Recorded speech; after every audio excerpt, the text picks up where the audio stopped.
Damos comienzo a la primera mesa, después de la conferencia inaugural, y vamos a tratar de las novedades en la normativa contable. Está anunciado en la página web del ICAC que hay una reforma en ciernes del Plan General de Contabilidad, que van a incorporar dos normas, ya veremos si alguna más, luego haremos la pregunta pertinente, que en concreto son la norma de ingresos y la norma de instrumentos financieros. Tal y como me he expresado, vamos a ir en ese orden. En primer lugar, va a hablar el subdirector general de Normalización y Técnica Contable del ICAC, Juan Manuel Pérez Iglesias, que me imagino que nos contará cómo está el estado de reforma. Y posteriormente, en el orden que aparece en el programa, tal y como está establecido, hablará Constancio Zamora, profesor de la Universidad de Sevilla, que nos hablará de la NIF 9 y su visión de cómo puede quedar incorporada en la normativa española. Y finalmente Araceli Mora, catedrática de Contabilidad de la Universidad de Valencia, que nos hablará de la NIF 15, los ingresos. Entonces, sin más, como tenemos el tiempo, ya nos lo hemos distribuido, unos 15 minutos cada persona, empieza Juan Manuel y cuando quieras. Y agradecer a todos la presencia aquí. Muchas gracias, Enrique. Transmitir a ECA el ánimo para que sigan estas jornadas. Todos los años tienen temas interesantes y nos da la oportunidad a la gente del instituto a transmitir el trabajo que hacemos. Yo, siempre que estamos en procesos de elaboración de normas, tengo unas sensaciones ya desde hace ya muchos años, porque ya llevo casi 18 años en el instituto, ¿no? Estuve con el plan del 90, estuve con la reforma del 2007 y ahora pues me ha estado tocando todo este trabajo ya desde hace unos años de estar al frente de la subdirección, ¿no? Entonces, la duda sigue estando presente, ¿no? ¿Para quién es el Plan General de Contabilidad? Hay otra duda también que deberíamos intentar resolver.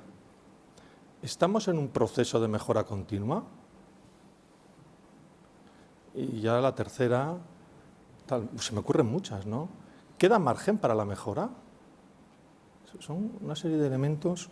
Si tenemos una normalización fragmentada, tenemos el plan, tenemos la circular del Banco de España, tenemos la norma de contabilidad de las entidades aseguradoras, tenemos también la CNMV, algunos sujetos contables. En paralelo está el Plan General de Contabilidad Pública, toma el Plan General de Contabilidad. Todo está más con un referente que son las normas internacionales de información financiera, que cada vez que intentamos introducir un cambio tenemos que analizar muy despacio, unas normas de una gran complejidad, toda la casuística en ese ejercicio siempre de utilidad, porque, claro, ¿para quién es el Plan General de Contabilidad? Es para muchas empresas españolas. El 97,6% de las empresas son empresas que podrían aplicar el PGC Pymes, o los modelos abreviados del PGC. Es claro, eso no lo cuestionamos ninguno de los que estamos aquí, es evidente que todos los criterios que se incorporan en las normas internacionales de información financiera no son para esas empresas, eso está claro. Con lo cual ya podríamos apartar al 97,6% de las empresas españolas. El plan no tiene que ser para esas empresas. Hay un Plan General de Contabilidad de Pymes que en su momento, bueno, surgió en el año 2007 como un ejercicio más que también tradicionalmente nos ha perseguido, que ¿es posible un ejercicio de simplificación contable efectiva para las pequeñas empresas? Esa es una respuesta también que andamos detrás de ella y no somos capaces de conseguir un resultado, creo. Todos estos cambios, Araceli, los ingresos, Constancio, los instrumentos financieros que ahora entrarán, creo que no deberían de aplicarse a las pequeñas y medianas empresas, al Plan General Contable de Pequeñas y Medianas Empresas. Eso ya es un elemento que creo que nos tendríamos que poner de acuerdo en eso.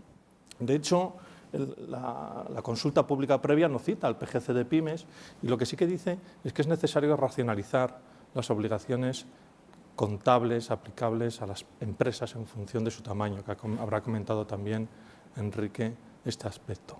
Con lo cual, esas las dejamos al margen. Esas tienen algún elemento de residuo, como singular, derivado de la ola de las normas internacionales del año 2007. El PGC Pymes tiene 3 categorías en los instrumentos financieros, como sabéis: coste, coste amortizado y valor razonable. El valor razonable es residual en el Plan General Contable de Pymes, no deberían de aplicar valor razonable a las pymes. Sin embargo, está la categoría que identificamos en su momento de los activos financieros híbridos, y se dice que las que lleven el plan de pymes tienen que valorar los activos financieros híbridos a valor razonable obligatoriamente. Es decir, haya precio cotizado en el mercado activo para ese instrumento financiero, no lo haya. Eso, en mi opinión, deberíamos de reflexionar. Si algún cambio habría que meter en el Plan General Contable de Pymes, al hilo de todo esto, probablemente sería para eliminar esos aspectos que yo creo que las pequeñas empresas, ninguno de ellos lo va a poder aplicar. Está en condiciones de aplicarlo porque no está en condiciones de tener acceso por sus medios. Es utopía absoluta pensar que van a hacer ejercicio de técnicas, métodos de valoración para valorar esos instrumentos financieros. Con lo cual, primer elemento, esas fuera. El Plan General Contable. Claro, vamos a empezar este mes de mayo, el mes de junio ya con un grupo de trabajo. Hemos estado con una norma de contabilidad de sociedades, pero vamos a empezar ahora ya con el borrador del plan.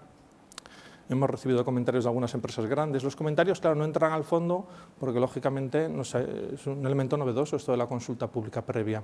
Pero ya las empresas se imaginarán y dirán, ¿cómo será el Plan General Contable? Es una duda que puede haber aquí en el auditorio. ¿Cómo será el Plan General Contable? Araceli a lo mejor dice, pues no sé cómo será, porque yo, como no conozco el borrador, pues no sé, hablaré de la IFRS 15. Constancio, sí, ha estado colaborando, ¿no?, en una relación que mantenemos en el instituto, con AECA, con algunos profesores, ¿no?, que gracias a ese apoyo es como yo soy capaz, en particular, de vencer mis crisis de fe, ¿no? Pues claro, yo a veces pienso, digo, Señor, ¿qué estoy haciendo aquí? Digo, esto de las normas internacionales, todos estos párrafos. Dice, hay días que tengo interés, otros me duermo, es decir, forman parte ya de mi día a día, ¿no? Y emociones, no sé, supongo que a vosotros os pasará lo mismo que a mí, si todos estamos en el mismo barco, ¿no? Entonces, ¿cómo va a ser el PGC? Pues igual que las normas internacionales. Y esa respuesta supongo que todos la tenemos en mente. ¿Cómo va a ser el PGC? El nuevo PGC del 2008, pues igual que las normas internacionales. ¿Por qué? Porque el PGC 2007, ¿cómo fue? Pues igual que las normas internacionales, que la NIC 39 en su momento. Bueno, igual. Un resumen, es decir, una concreción de esas normas internacionales. Un ejercicio, creo, útil en ese proceso que se inició, ¿no?, estos días, ¿no?, por otras historias. Me acordaba de un artículo que leí hace muchos años de Eduardo Sanz Gadea. Lo debió escribir por los años 96, 97, sobre el derecho contable, cuando la Ley 43/95 introduce el resultado contable como elemento a partir del cual se determinaba la base imponible. Y la contabilidad, que entraba en el 89, en el 90, ¿no?, con unos elementos, pues, de mayor recorrido, ¿no?, con el Plan General Contable de 1990, es cuando verdaderamente, claro, se percibe cómo la contabilidad es muy relevante para todas las empresas con el objetivo de cumplir, ¿no?, ese elemento de determinación de la capacidad económica de las empresas, el resultado contable. Y ahí se hablaba de la necesidad de consolidar un derecho contable robusto. Es un país que tenga un nivel medio, que se aprecie a sí mismo y que tenga la posibilidad de regular, de imponerse sus propias normas, no debería de renunciar a eso. Es otro elemento también importante. ¿Por qué vamos a renunciar a esa soberanía si somos capaces de establecer esas normas? Eso probablemente se pensó, ¿no?, en esa década de los 90. Luego hubo un cambio y él advertía, decía, esto tiene que consolidarse para que verdaderamente sea esa norma ya no solo casi instrumental, sino que tiene una entidad propia, ¿no? Luego tendría que haber una refundición, a lo mejor, de todas las normas en una sola, a nivel interno. Eso es un elemento interesante, porque esa fragmentación de la norma introduce distintas consecuencias en función de la naturaleza del sujeto contable, ¿no? Luego vinieron las normas internacionales y, claro, nos embarcamos en ese proceso, él ya no lo tenía en mente, ¿no? Y en ese proceso, bueno, hemos intentado que el Plan General Contable sea útil para las empresas cotizadas, para que no tengan, y esa es una primera respuesta, para que no tengan, esa fue una decisión en el año 2007, que no tengan que verse obligadas a llevar una doble contabilidad. Claro, pero ¿es necesario a las restantes empresas seguir manteniéndolas en esos criterios? Parece que sí. Si en el año 2007 se tomó esa decisión, ¿por qué vamos a dar un paso atrás? Seguiremos. Esta reforma de IFRS 9, de IFRS 15, no es más que una revisión de esos criterios.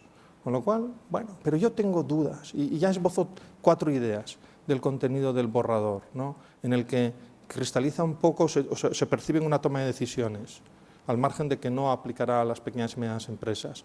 Y IFRS 9 tiene 3 elementos relevantes: clasificación, medición. Eso irá para todas las empresas y más o menos en los mismos términos. Sigue habiendo elementos de complejidad. Yo lo de la simplificación no la veo por ninguna parte, ¿no? Esos elementos cualitativos, solo pago de principal e intereses, un elemento verdaderamente puede ser complejo esa determinación, ¿no? Deterioro de valor de los instrumentos financieros.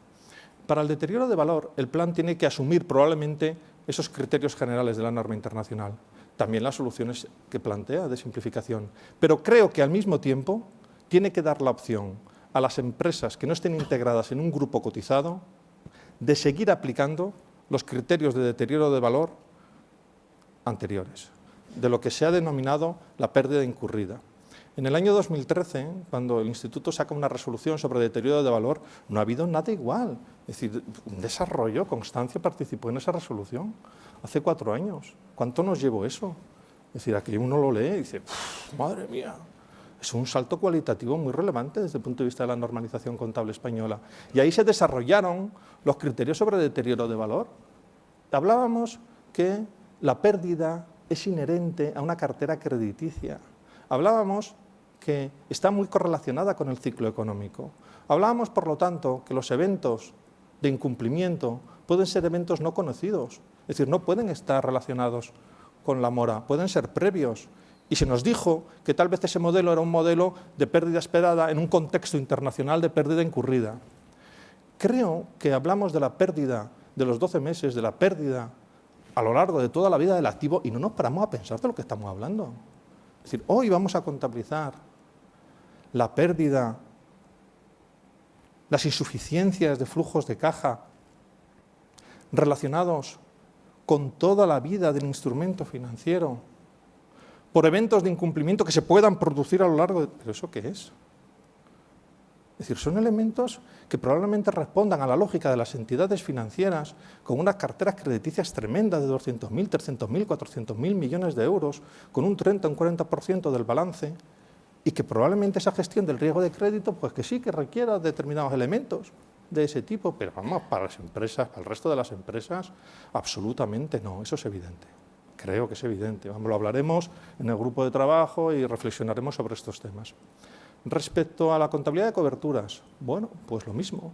Es decir, lo que se persigue es que la contabilidad, que la técnica de la contabilidad de coberturas permita reflejar la gestión del riesgo que realiza la empresa. Bueno, de tal forma se percibe que la variación de valor de los instrumentos financieros derivados, con carácter general utilizados como instrumentos de cobertura, no introduzcan una volatilidad en la cuenta de pérdidas y ganancias, en la medida en que están cubriendo desde un punto de gestión económica un riesgo.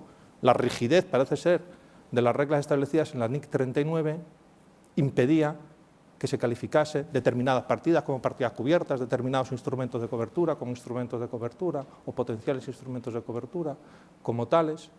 Esas reglas sobre la eficacia excluían, en definitiva, de la contabilidad de coberturas que con ese fin realizaban las empresas. Bueno, más flexibilidad, en definitiva. Pero al mismo tiempo se permite seguir aplicando la NIC 39. Bueno, entiendo que el Plan General Contable tiene que hacer lo mismo. Es decir, introducir esos elementos de mayor flexibilidad y seguir permitiendo también aplicar el Plan General Contable. En definitiva, deterioro y coberturas, es posible que las empresas se queden como están, si prospera este planteamiento. Y en relación a la clasificación y medición, nos encontraríamos con que, bueno, en empresas normales, el único elemento significativo son esos instrumentos de patrimonio que ya van a ir al patrimonio neto, la variación de valor disponible para la venta, pero que no va a haber reclasificación a la cuenta de resultados. Los activos financieros híbridos, tal vez, ya no es necesario la separación. Habrá que analizar exactamente la naturaleza de ese activo financiero híbrido, si puede tener la característica de instrumento de patrimonio para hacer uso de esta opción de designación inicial, o bien puede estar en la cartera, ¿no?, de valor razonable, con reciclado, ¿no?, si tiene las características de solo pago principal e intereses. Bueno, son elementos ahí a analizar. Reconocimiento de ingresos, lo mismo. Reconocimiento de ingresos, claro, yo dudas he tenido. Y lo digo públicamente, cuando he escrito y escribimos la propuesta e introducimos toda la metodología, claro, pasa que ya nos acostumbramos a hablar así. Oye, Constancio, la pérdida de los 12 meses. Dice, sí, 12 meses sobre el ciclo, no sé qué. Dice, las 5 etapas, Araceli. Vamos a identificar el contrato, vamos a separar las obligaciones del contrato, vamos a ver el precio. Es decir, bueno, esto está bien porque nos convertimos en gente ordenada, metódica, ¿no? Nos ayuda, es decir, la contabilidad es buena en sí misma, ¿no? Nos estructura la mente y somos capaces de, luego, para cruzar la calle incluso, voy a mirar a la derecha, a la izquierda, ¿no? Enrique, es una cosa buena. Nos tenemos que sentir, yo creo que tenemos suerte todos de que estamos en esta profesión y es una buena profesión en el fondo. Y yo creo que el cambio fundamental es en la memoria, la información en la memoria, es tremendo. En instrumentos financieros no tanto.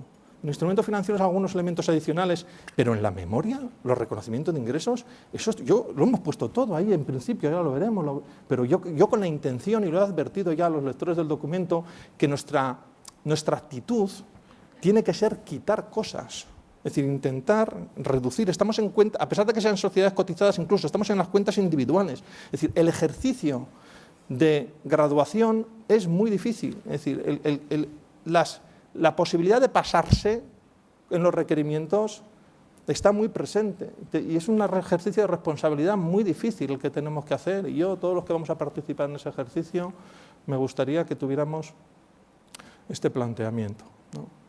Y esto en lo que se refiere al PGC. ¿Y qué pasa? Ya nos hemos quedado todos así, diciendo, bueno, pues esto más o menos igual, de acuerdo, claro. Estos cambios. ¿Y las entidades sin fines lucrativos? Claro, es que estas están con el disponible para la venta, ¿no, Enrique? ¿Las dejamos de momento ahí? ¿O las incorporamos también? ¿Modificamos las normas de adaptación? ¿Modificamos las resoluciones? Es decir, ¿alguien está pensando que todo esto, que esta gente del IASB estaba pensando en las entidades sin fines lucrativos cuando empezó a trabajar en todo esto? Es decir, no, evidentemente no. Entonces, es que la situación española es una situación peculiar, ¿no? Y por un lado, buena, en la medida en que hemos establecido un estándar exigente. Yo creo que, por ahí, por otros países, no ha habido ese compromiso con las normas internacionales, pero por otro, te hace dudar. ¿No? Te hace dudar de si... Claro, el introducir estos cambios continuos, lógicamente hay gente que se queda rezagada. Y si tienes que atenderlos a todos, los metes a todos en la misma dinámica de cambio, lo cual es complejo. Bueno, al final a uno, vuelvo al principio, le dan ganas de decir, mira, vamos a aplicar las normas internacionales, porque ya esto es muy trabajoso. Pero cuando a mí me entran esas dudas de fe, digo, Juan, sé fuerte, no. Hay que seguir. El plan es bueno, Enrique. Y yo creo que entre todos, porque eso el plan del 90, el plan del 2007, ha sido un trabajo de todos, del instituto, de AECA, de los auditores, todo el mundo ha participado en ese trabajo. Y yo creo que eso lo tenemos que mantener, porque eso nos tiene porque somos un país que nos merecemos, Araceli, ¿no? Sí. Claro que nos merecemos un plan general de contabilidad bueno. Información no financiera, nada, 30 segundos, porque me han puesto también información no financiera y como hay un panelista que va a hablar de la información no financiera, pues yo ya he dicho que iba a decir muy poco. Pues lo mismo, lo que lo que está ahí en la Directiva de Información No Financiera, que se vio en el trámite de información pública. Si esto de la normalización contable es muy fácil, es copiar, ser una persona, estar atento, la directiva, pues copias, y entonces, pues ¿quién? Las empresas grandes, ¿qué? Pues esa información no financiera, ¿cómo? Pues estándares generales que hay por ahí, entre ellos el de AECA. Dice, ¿dónde? Pues en el informe de gestión on separado. Dice, ¿hay dispensa? Pues lo que hay ahí. Es decir, si no hay grandes matices en esas cuestiones, ¿no? Y este año yo creo que me he ajustado al tiempo, Enrique, ¿no? ¿Ya? Ya que decías el año 2017. No. Bueno, muchas gracias, Juan.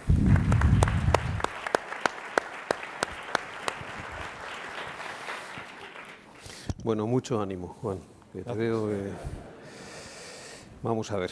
Luego en el coloquio me imagino que podremos entrar en alguna pregunta que has suscitado. Por seguir con el orden, ahora vamos a hablar de la NIF 9. Vamos, me imagino que en la visión que ha dado Juan con la NIF 9 de cómo se puede incorporar al Plan General de Contabilidad, con lo cual Constancio es el encargado de decirnos. Bueno, cuando pues, quieras. Muchas gracias. La verdad es que agradezco a ECA y especialmente a ti, Enrique, que me haya invitado a participar de esta mesa. No sé si, como ya han puesto tan fea la IFRS 9, no sé si atreverme a hablar de ella. Pero, bueno, ya un poco para que esto también sea más mesa redonda, la verdad es que en primer lugar, pues coincidir con Juan Manuel en este análisis que ha hecho sobre el ámbito de aplicación de, bueno, las dos normas que tenemos, PGC, PGC de pymes. Sí es cierto que yo creo que hay veces que el PGC de pymes debería ser aplicado a un espectro más amplio y no tanto pensar en el PGC como PGC de grandes empresas, sino en PGC de empresas que por sus transacciones, por sus operaciones, pues requieren ya de una normativa mucho más desarrollada y obviamente en empresas que este tipo de operaciones pues le supongan un impacto importante. Centrándonos en el tema de la IFRS 9, he hecho una pequeña presentación, no solo pensando en cuestiones que normativamente pues van a tener impacto y que, como antes ha comentado Juan Manuel, pues obviamente hay que replicar con ciertas simplificaciones, hay que replicar lo que dice la normativa internacional, porque de lo que se trata también es de establecer de una norma que permita a las empresas una adecuación a sus cuentas elaboradas bajo NIF, pues que les suponga un camino fácil. En relación a los impactos donde me voy a centrar, va a ser a nivel de valoración posterior, a nivel de deterioro, que es un poco, yo creo, que el asunto estrella, y el tema de híbridos, haré algún pequeño comentario, y después el tema de coberturas contables. En cuanto a la valoración posterior, hombre, aquí Enrique me tiene con el cronómetro, iba a hacer una referencia a la NIF 39 cuando se publicó en el año 99, y bueno, pues no me voy a... la voy a hacer. ¿Y por qué? Pues porque realmente tenemos que irnos a ese contexto donde por aquel entonces se estaba introduciendo la normativa a nivel internacional, a todos los niveles, se estaba introduciendo el valor razonable. Hay que pensar que por aquel entonces pues, era casi un tema tabú poner las cosas a valor razonable, alguna empresa lo había metido y bueno, pues terminaron en los años 2000 en muy malas condiciones. Y en aquel contexto se introduce el valor razonable ante la necesidad de que muchos de estos instrumentos, con los criterios tradicionales, pues no era posible incorporarlo.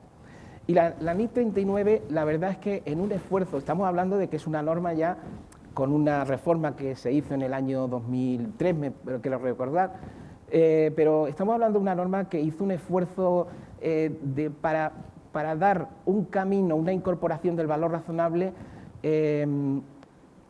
un esfuerzo conceptual importante, muy vinculado a las características de los flujos de efectivo que los instrumentos financieros iban, de los propios flujos de los instrumentos financieros, así como la empresa, como la gestión de la empresa, cómo incidiría en cómo se iban a obtener estos flujos de efectivo. Pero cierto y verdad que esa visión adolecía, y a lo largo de estos años pues bueno, la propia experiencia, aunque la NIS 39 realmente era una norma que contenía principios, que era flexible, que se podía acomodar a muchas cuestiones, pero después, de hecho, pues en la crisis, por ejemplo, del 2008, pues hubo que reformarla. Bueno, esta cuestión de flujos de efectivo, donde bueno, se diferenciaba en flujos de efectivo si eran determinables o no estaban definidos, en la gestión que se iban a hacer de estos instrumentos financieros, si se iban a cobrar estos flujos o no, de alguna manera también se reproduce en la IFRS 9, pero de una manera mucho más perfilada y yo creo que más acomodada a las necesidades de gestión actual de la empresa. Bueno, aquello dio lugar a una serie de categorías que por aquel entonces se pensaron que deberían ser unas categorías bastante estables. Prácticamente un instrumento se categorizaba en un criterio de valoración, con estas carteras que ya conocemos y que no voy aquí a recordar, y bueno, pues ya prácticamente el instrumento se quedaba ahí, no podía pasar a ninguna otra categoría. Y claro, esto en la práctica pues ha dado problemas. Ha dado problemas porque, claro, por ejemplo, pues nos podemos encontrar hoy en día bonos pues que pagan intereses en función de si pasa un ciclón por la Florida o bonos que, por ejemplo, la referencia a los tipos de interés pues, al que están remunerando a sus inversores no tiene relación con los plazos de liquidación, etcétera. Y entonces en esta cuestión surge también otro problema, la visión que por aquel entonces se tenía de la gestión de los instrumentos de la empresa.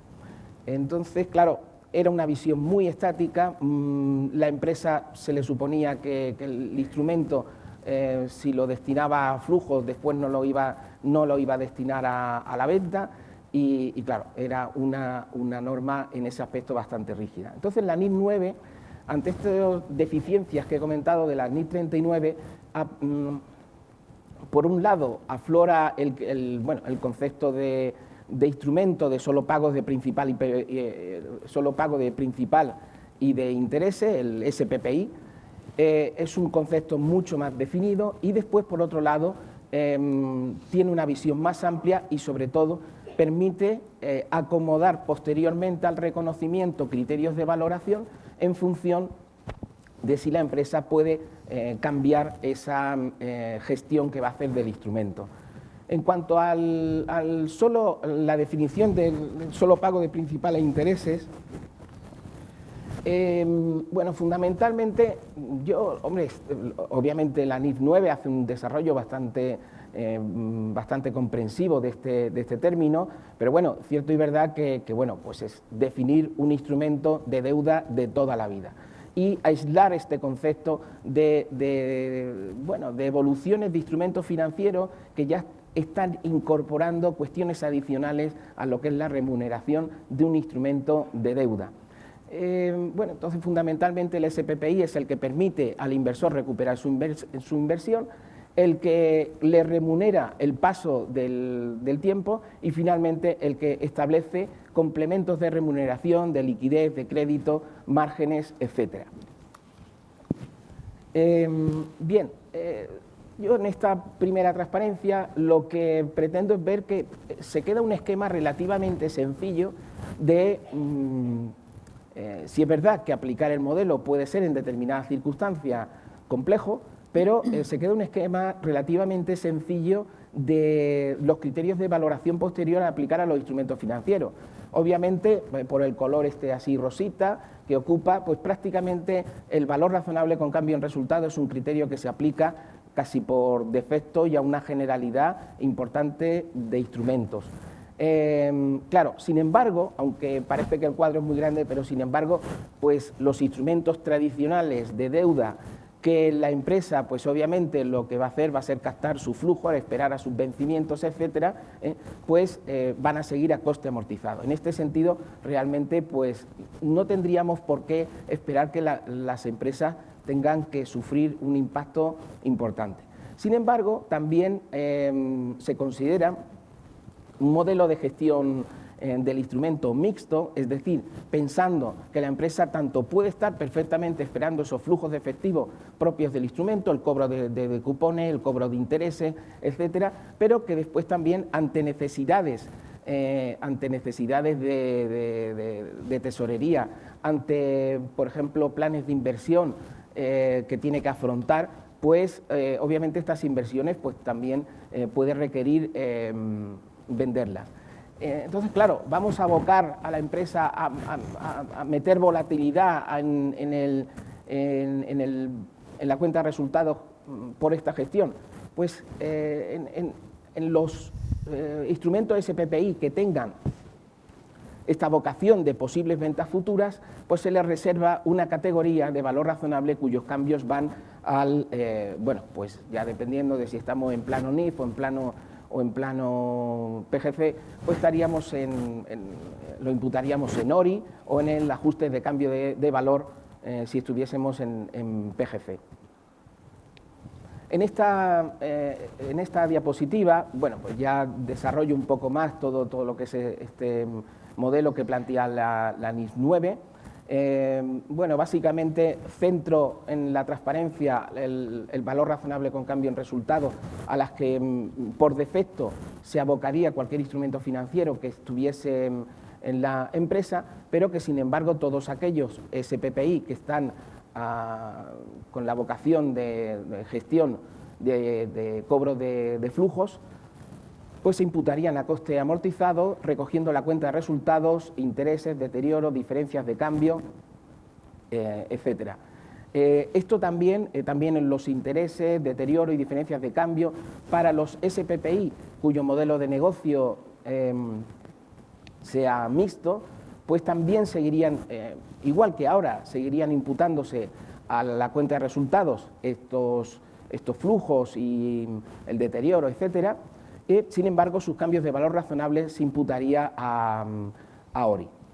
La reclasificación, y esto sí ya implicaría, bueno, aquí no, pero sí en los instrumentos de patrimonio, en el caso de baja de estos instrumentos se prevé, igual que ocurre ahora para los disponibles para la venta, la transferencia de los resultados a la cuenta de pérdidas y ganancias. Posteriormente tenemos bueno, para el resto de instrumentos, por defecto, como he dicho, se aplica el valor razonable con cambio en resultados. Obviamente aquí no es planteable el deterioro, pero sí es cierto, y aquí pues sí podemos tener en empresas que tengan una cartera de acciones importante, pues claro, esto puede suponer un impacto significativo. Claro, aquí se prevé en la norma una excepción, y esta excepción pues ya no solo hablamos de que habría que recogerla, habría que considerar recogerla en el PGC, y en su caso también incluso pues casi conllevaría hasta una modificación fiscal. ¿Por qué? Pues porque, claro, las empresas pueden, bajo NIF 9, pueden acogerse a una opción donde instrumentos de patrimonio que no tengan, no pertenezcan a una cartera de negociación, no se le aplique la opción de valor razonable, pues puedan imputar sus cambios de valor al patrimonio neto, recogiéndose el devengo de dividendos en la cuenta de resultados. Sin embargo, aquí ya desaparece la transferencia a pérdidas y ganancias en caso del instrumento financiero. Se quedaría unas reservas de patrimonio ya de carácter disponible. Entonces, bueno, esto sí puede ser también interesante reflexionar sobre ello. En cuanto al deterioro, bueno, yo creo que este es un poco el tema estrella, tanto de impacto, posible impacto en empresas, como de reflexionar y de pensar cómo en la normativa nuestra pues va a quedar materializado. Bueno, como ya se ha dicho, se pasa del modelo de pérdidas incurridas a pérdidas esperadas. Este modelo de pérdidas esperadas, digamos, se estadia en 3 etapas, donde podríamos, digamos, encontrar una coincidencia con matices entre lo que sería la NIF 39, PGC, y la NIF 9 en esa etapa de tercera, cuando ya el crédito entra como o se considera como dudoso.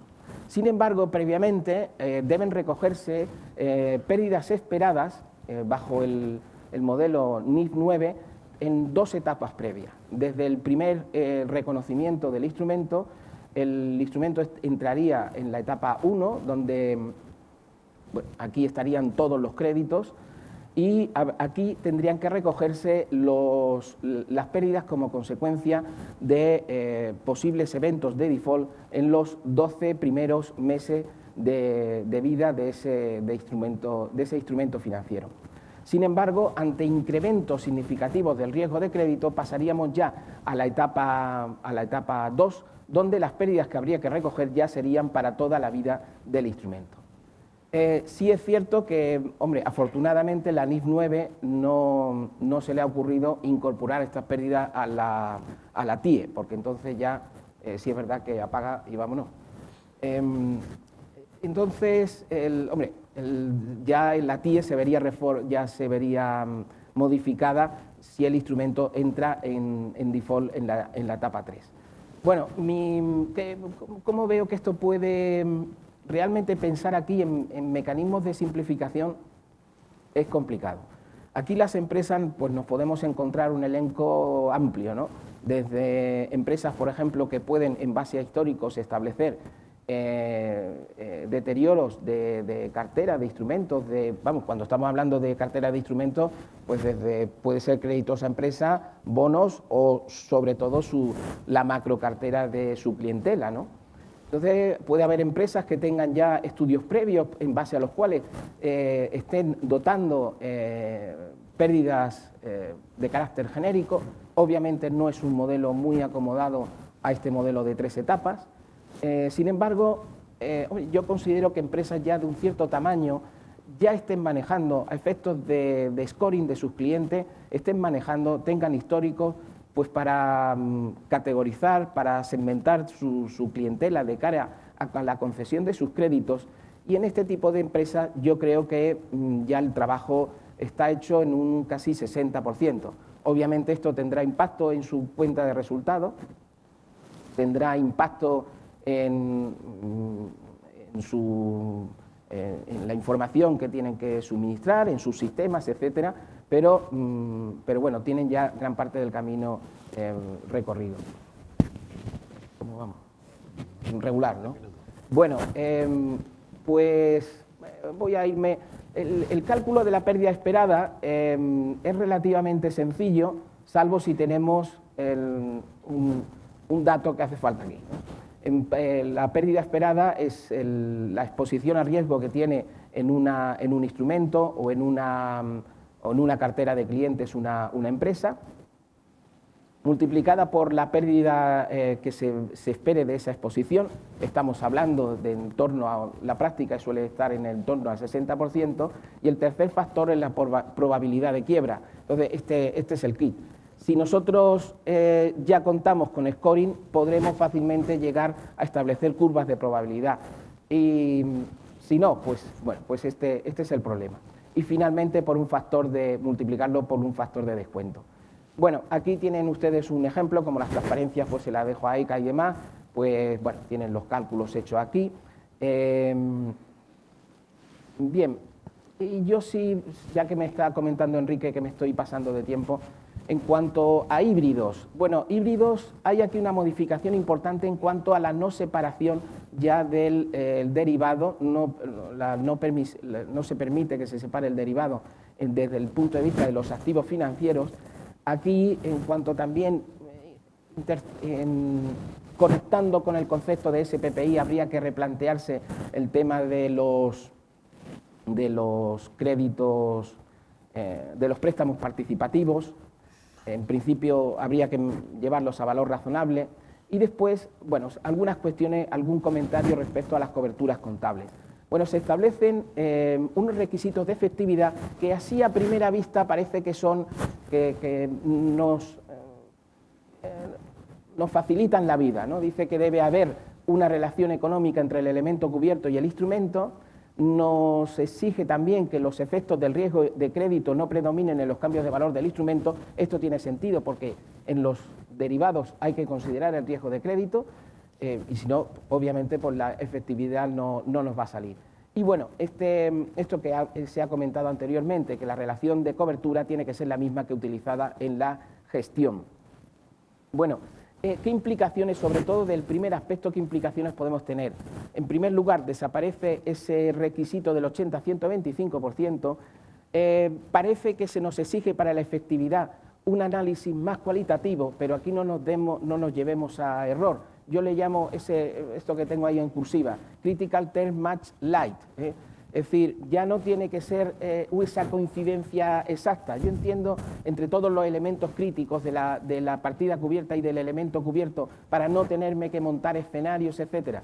Yo entiendo que sí. Yo entiendo que, por ejemplo, si un importador está cubriendo sus compras de dólares, por ejemplo, a plazo, y bueno, pues uno de los elementos que puede haber de ineficacia en esta cobertura, pues pueden ser cuando realmente estas compras se van a llevar a efecto, pues yo creo que incorporando un párrafo en la documentación diciendo que con los niveles de tipos de interés que tenemos, pues esto no va a dar lugar a ineficacia, pues nos quitaríamos el tener que montar escenarios y el coste de los mismos, ¿no? Después, no obstante, aunque parece que nos quitan el análisis de eficacia, pero en el fondo no nos lo pueden quitar. ¿Por qué? Porque la eficacia retrospectiva, obviamente la prospectiva, si ya estamos hablando de coberturas cruzadas, etcétera, pues ahí pues tenemos que actuar como siempre. En cuanto a la eficacia retrospectiva, aunque no lo diga, pero hay que hacerlo. O sea, ¿por qué? Pues porque el hacer una cobertura contable implica, por ejemplo, si estamos en cobertura de valor razonable, pues que en cuenta de pérdidas y ganancias el hecho de la ineficacia afecta a la presentación en la cuenta de pérdidas y ganancias. Si estamos en cobertura de flujos, pues la ineficacia implica que tiene que ser imputada a resultados a través del mecanismo lower off, o sea, considerando el lower off. Con lo cual, bueno, la ineficacia pues, retrospectiva pues hay que calcularla. Otras cuestiones, bueno, yo creo, me parece bastante acertado que la cobertura contable deje de ser voluntaria, y que se pueda abandonar voluntariamente. Obviamente, si se continúan con los objetivos de gestión, debe continuarse.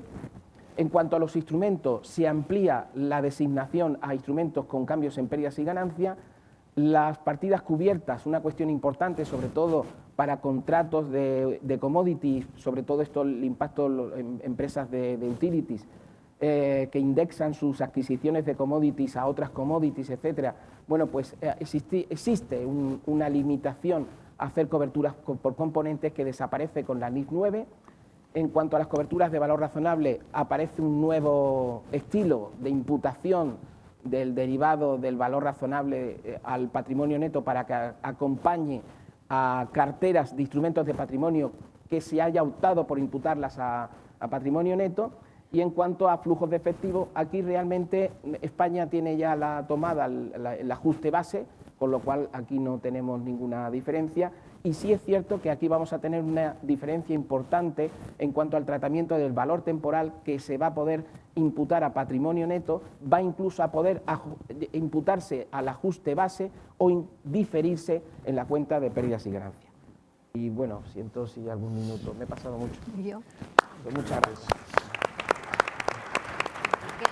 Lo voy a hacer de pie porque no veo la pantalla.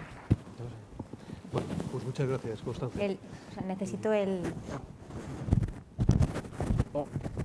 Pero escucha, no, aquí no se ve tampoco, ¿no? Sin más, Araceli, cuando quieras puedes empezar.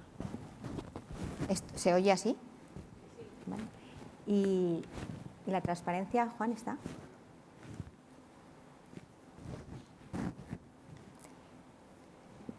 Para avanzar... ¿Esta? Bueno, buenos días a todos.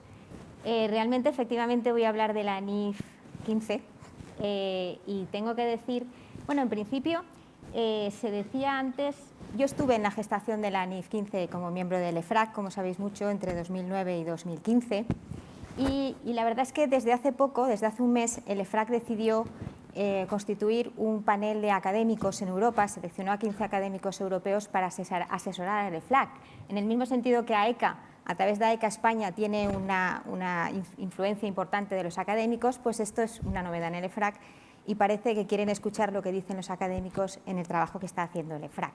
Entonces, este Academic Panel es una novedad que tiene ahora el EFRAC.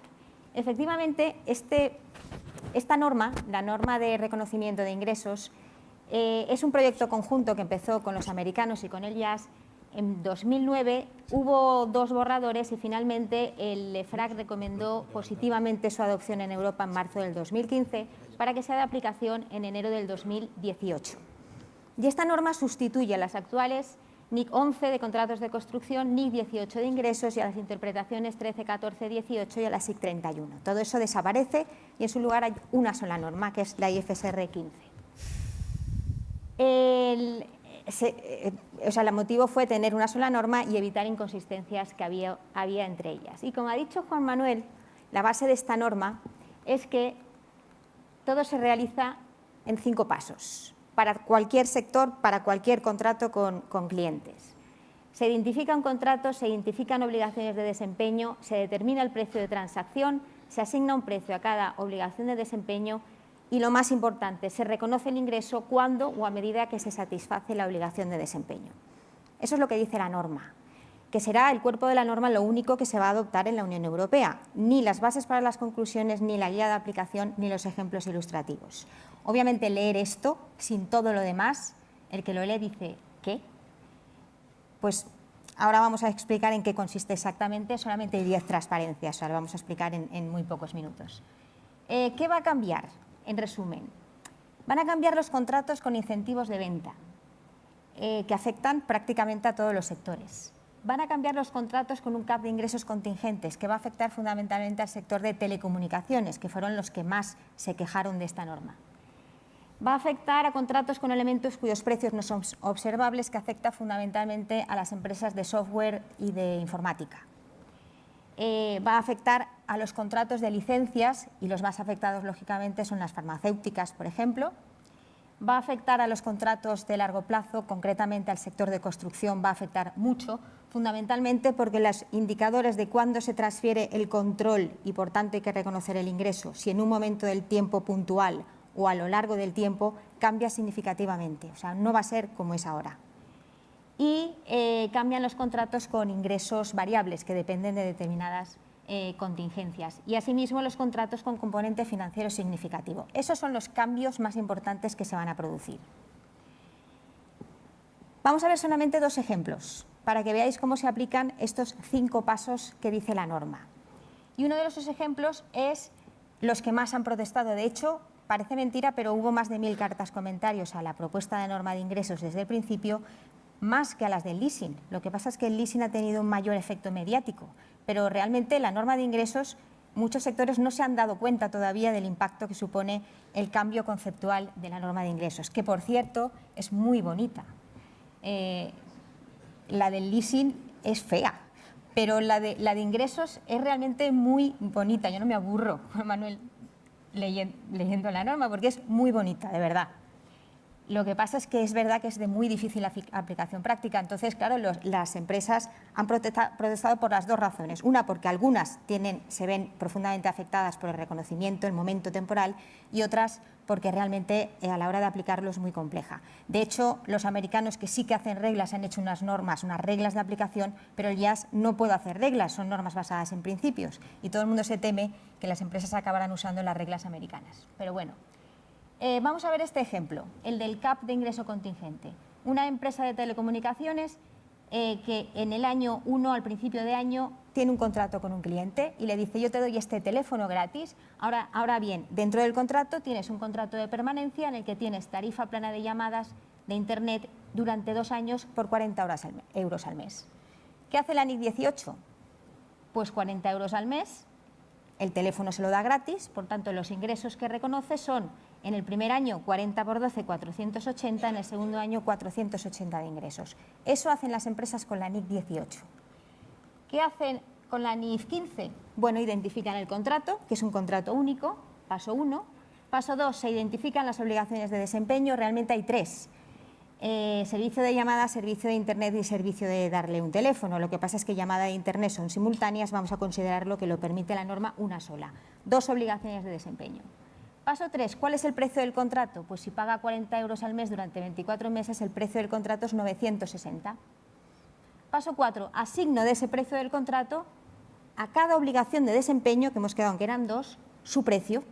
Es decir, al móvil le tengo que asignar su precio. Vamos a suponer que el precio de mercado es 300, pues 300 de esas 960 se lo asigno al móvil y el resto es lo que voy a cobrar por el servicio de llamadas a Internet.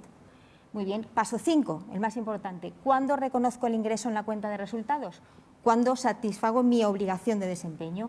El de dar el móvil lo he hecho en el momento 1 y automáticamente reconozco 300 de ingreso. Y el resto, el servicio de llamadas a Internet, mensualmente, pues cada mes esos 660 que he asignado al precio de llamadas y a Internet, lo asigno a raíz de cuando se van consumiendo, 27,5 al mes.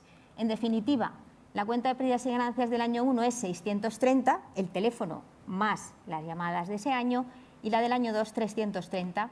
Podéis ver que el reconocimiento de ingresos difiere totalmente entre la NIC 18 y la NIF 15. Y en estos casos, concretamente, el reconocimiento de ingresos se ha adelantado, al contrario que en la mayoría del resto de casos. Aquí se ha adelantado. A las empresas de telecomunicaciones no les ha gustado nada. En definitiva, lo que va a pasar es que nadie va a regalar móviles, pero aparte de eso, si los regalan, este es el reconocimiento de ingresos. El segundo contrato que no se han dado cuenta, pero esto afecta incluso a las más pequeñas, y por eso he cogido un concesionario de coches. Contratos con incentivos de venta. Se vende un coche por 10.000 y se da un servicio de mantenimiento gratis durante 2 años. Bueno, con la NIC 18, ¿qué haces? O con el Plan General de Contabilidad. Bueno, pues vendes el coche por 10.000, reconoces 10.000 y nada más. En el año 0 no hay ingresos en el año 1 por 10.000. ¿Qué hace la NIF 15? Paso 1, identificamos el contrato. Paso 2, se identifican las obligaciones de desempeño y hay 2, dar un coche y dar un servicio de mantenimiento. Precio del contrato, 10.000. Asigno precio a cada obligación de desempeño. Bueno, pues vamos a ver cuál es el precio de mercado de las 2 obligaciones de desempeño. Vamos a suponer que la del coche efectivamente es 10.000 y que yo, si tengo que dar ese servicio no gratis, al cliente le cobraría 500 al año por ese mantenimiento, servicio de mantenimiento. Puesto que estoy cobrando 10.000 por algo que vale 10.500, lo que estoy haciendo es aplicar un descuento, que tengo que aplicar de manera, salvo que identifique a qué se lo aplico, de manera proporcional a las 2 obligaciones de desempeño, de manera que realmente estoy vendiendo el coche por 9.100 y el mantenimiento por 450 al año. ¿Cuándo reconozco el ingreso? Pues en el momento de vender el coche reconozco 9.100, el primer año cuando doy el servicio de mantenimiento 450 y el segundo año cuando doy el servicio de mantenimiento el segundo año 450. Como veis, el reconocimiento de ingresos es en el año 1 9.550, en el año 2 450. Si lo comparamos, podéis ver que no tiene nada que ver con el reconocimiento que hacemos actualmente con la NIC 18 o con el Plan General de Contabilidad. El momento temporal de reconocimiento en este caso se ha retrasado, es decir, es distinto. ¿Qué ocurre? Bueno, que realmente muchos son los sectores que se van a ver afectados, no únicamente aquellos que han protestado extraordinariamente, como telecomunicaciones, informática, etcétera. Incluso los bancos. Pasa que el impacto significativo es mínimo, pero siendo coherentes, los bancos, cuando nos dan iPads por hacer un depósito de 5.000 euros a largo plazo, realmente no deberían contabilizarlo como un depósito de 5.000 y el iPad como un gasto de marketing. Según esto, el banco nos ha vendido un iPad. Por lo tanto, de esos 5.000, lo que recibe una parte es lo que vale el iPad en el mercado y el resto es el depósito, con el consiguiente recálculo del tipo de interés. O sea, los bancos están vendiendo iPads. O sea, la normativa en ningún momento reconoce que alguien pueda regalar algo. Todo está en el contrato y todo tiene un precio y todo hay que reconocerlo como tal, independientemente del que el ejemplo de los bancos sería no significativo y además ya no nos regalan iPads y ya está, solucionado el problema. Como he dicho antes, el problema es la aplicación práctica de todo esto, porque yo he dicho los aspectos generales para que se entienda la norma, pero luego tiene muchísimos detalles, sobre todo cuando el precio es contingente, cuando el precio es variable, cuando hay cambios y modificaciones de contratos, cuando hay que juntar contratos, cuando hay que separar contratos. Todo eso es extraordinariamente complejo y el IAS no da reglas. Los americanos sí que están elaborando esas reglas. ¿Se va a traspasar al plan? ¿Y cómo? Pues la verdad es que, como dice Juan Manuel, yo no lo sé porque no lo he visto. No he visto el borrador que se ha hecho del plan. Coincido con él en que estas normas no están pensadas para las empresas que no están cotizadas en bolsa en general, las normas internacionales, pero en principio pues no lo sé. Ya nos contarán ellos y Enrique qué es lo que se va a trasladar el plan y qué es lo que no se va a trasladar. Y justo. Muchas gracias.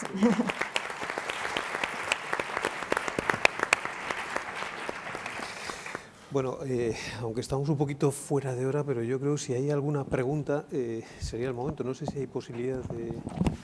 Yo simplemente para aprovechar, ya que tenemos a Juan aquí, que al final va a dirigir la posible implementación de estas normas, está anunciado NIF 15, NIF 9, la 16 ya no sé lo que va a pasar. Nos hemos dejado la 10 o no, o la 11, la 12, sí. No sé cuál, o sea, ¿hay un programa de incorporación de la normativa internacional o precisamente está descartado que la 10 no entra, la 11? Bueno, yo cuando entró la 10, ¿no? El concepto es el mismo, control, ¿no? Que se establecía en la directiva y que se establece en el artículo 42 del Código de Comercio, ¿no? Entonces son unos elementos, ¿no? También de las etapas, ¿no? Del poder, de la exposición, de la capacidad, de influencia, todo eso. Hay una resolución de operaciones entre empresas del grupo en marcha, ¿no? Esto yo llevo anunciándolo 3 años, pero es que sí, ahí surgen prioridades y hay que centrarse en esto del Plan General Contable, otra cosa que abrimos de operaciones societarias. Y entonces ahí sí que se van a introducir esos elementos de detalle, ¿no? Que incorporó ya la circular en su momento, hace 3 años. Entonces, bueno, pueden ser útiles junto con el concepto de negocio también, porque concepto de control y concepto de negocio para nosotros, para las normas internacionales también, pero para nosotros son neurálgicos, ¿no? En esas reglas que hemos hecho de operaciones de reestructuración entre empresas del grupo, ¿no? Que nos tienen a todos muy entretenidos. Pues eso sí, yo creo que es lo siguiente, ¿no? Ahora este PGC que ruede, el proyecto, el borrador, que acabemos la de contabilidad de sociedades y enseguida, en el segundo semestre, desarrollar ese trabajo que ya lo tenemos iniciado de control y operaciones de reestructuración entre empresas del grupo. Irían los 2 elementos. Grupo 42, Grupo NECA 13, que también plantea muchas dudas desde el punto de vista fiscal, eso sí. Y el tema de los arrendamientos, yo creo que yo he estado leyendo memorias de empresas cotizadas, ¿no? Para ver en el 2016 qué han dicho de lo que está por venir. Dicen que lo que está por venir no va a introducir cambios en su información financiera. Dice, estos cambios son irrelevantes, dice, no son significativos. Dice, no, bueno, es un poco el planteamiento que se hace en relación con IFRS 9 y en relación con IFRS 15. Uno, porque cobran al contado. Dicen, si es que yo no tengo créditos, yo cobro el que pasa por la tienda y se deja el dinero. Dice, bueno. Y en relación con el reconocimiento de ingresos, pues 3/4 partes de lo mismo. Al hilo de lo que dice Araceli, todo lo que ha dicho Araceli, en principio, con Plan General Contable se debería contabilizar igual que lo que ha dicho ella. Cuando yo digo esto, genero alarma. Claro, digo, ¿cómo, Juan Manuel? ¿Cómo me dices eso? Estamos incumpliendo todos entonces los criterios. Hay numerosa doctrina del instituto. Y bueno, ya en el PGC, es decir, con el objetivo de alcanzar el fondo económico de las operaciones, es preciso establecer un análisis de las transacciones, porque una transacción puede integrar distintos objetos contractuales o bien varios objetos contractuales de distintas transacciones, tienen que tratarse como una sola. A partir de ahí hay una doctrina numerosa que habla de los multientregables y de la necesidad de la distribución del valor razonable en globo que se pacta en una transacción entre los distintos elementos que se intercambian. ¿Qué ocurre? Elementos de garantías que existen, ciertos... Claro, es que eso está por las consultas y no cala. Yo, claro, reconozco que al final la práctica pues se impone. Y otras cosas que me comentan, este asunto de los teléfonos, ¿no? Que lo hemos hablado, ¿te acuerdas que lo hablamos con la gente de Telefónica un día, estábamos en un panel? ¿No? Entonces, claro, decía, ¿cómo se podría tratar esto? Como señala Araceli, ¿no? Un primer planteamiento, dos elementos que se intercambian. Claro, eso genera, nos lleva al modelo de la IFRIC 12, por ejemplo, el modelo del activo financiero, cuando se produce la entrega de la obra, ¿no? Y la explotación de la infraestructura. La necesidad de bifurcar de un flujo de caja los elementos, ¿no? Para eso vale, pero para el telefonito, bueno. Segunda posibilidad, decir, bueno, esto es un coste de adquisición del cliente, ¿no? Decir, bueno, pues esto es un coste de adquisición del cliente, ¿no? Todos los elementos, inversiones que desde el punto de vista comercial realizan las empresas, es decir, vamos a considerarlo un intangible y vamos a amortizarlo. Claro, eso desconecta la operación del punto de vista del reconocimiento del ingreso, pero otra solución que se podría haber planteado más sencilla, en mi opinión, que en considerar que hay un elemento intercambiable, que puede ser accesorio al contrato principal. Es decir, los elementos que son accesorios a contratos principales deberíamos de tener muy claro que es necesario bifurcar esa operación, ¿no? Y luego el tercero que nos decía, ¿no?, la compañera de Telefónica, nos decía, bueno, un gasto. Dice, eso es lo que hago yo. Dice, yo y todas las operadoras que hacen, dice, todos. Dice, bueno, y en cualquier caso, hemos empezado a analizar esto y esto no es significativo. Entonces, claro, a mí me da la impresión que muchas de estas cosas se va a entrar ahí en un análisis y al final, claro, las magnitudes de importancia relativa que se manejan en estos grandes conglomerados, pues no sé si vamos a batir ese umbral de lo significativo en este tipo de transacciones, que eso trae las dudas que yo tengo también en relación con todas estas cuestiones, ¿no? El arrendamiento, yo creo que el cambio relevante es el de los arrendamientos. Eso sí que es un cambio trascendental y eso va a afectar, eso sí que va a afectar. Claro, y eso lo están viendo, yo creo, las empresas, yo de lo que voy leyendo, todas dicen eso, dicen, bueno, esto sí, algunos elementos que señalaba Araceli, es decir, ahora estamos reconociendo a lo largo del tiempo, a lo mejor tenemos que ir al reconocimiento en un punto determinado, es decir, algunos cambios podemos tener, pero lo que verdaderamente va a tener impacto es lo de los arrendamientos. Vayan ustedes viendo lo que decimos en la memoria en relación con los compromisos nominales que tenemos de esos contratos y ya se podrán hacer ustedes una idea del pasivo que está por venir, ¿no? Bueno, eso entrará en el Plan General de Contabilidad, como sabéis, 2019. Si seguimos en la misma senda de introducir todo esto, pues lógicamente habrá que incorporarlo en el Plan General de Contabilidad. Han dicho también aquí, Constancio, claro, el PGC, es que el PGC, la que salta 4.850 no es la cotizada, efectivamente. Y ahí es otro elemento también, en el PGC hay muchas,